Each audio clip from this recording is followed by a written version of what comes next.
ইস, বাজার করতাম আইসি আল্লাহ রস্তিয়ার খাওন চলতেছে এইখানে। আল্লাহ রস্তের খাবার ফাঁকাইতেছে ভাই।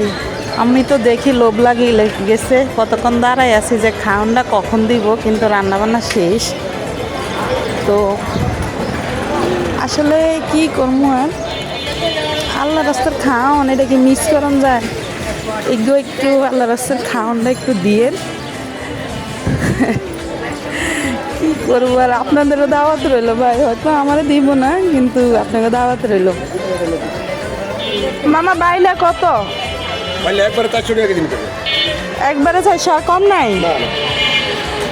কম রাখেন কিছু? না 460 টাকা পাইলে বেশি শেষ করতে একবার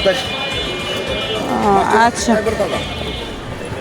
আচ্ছা, ঠিক আছে। এই দেখেন আমার সোজা পাই, এরা মাছের দাম বেশি বলতেছে, আমার পাঠাইছে গুড়া মাছ নেওয়ার জন্য। কি করব?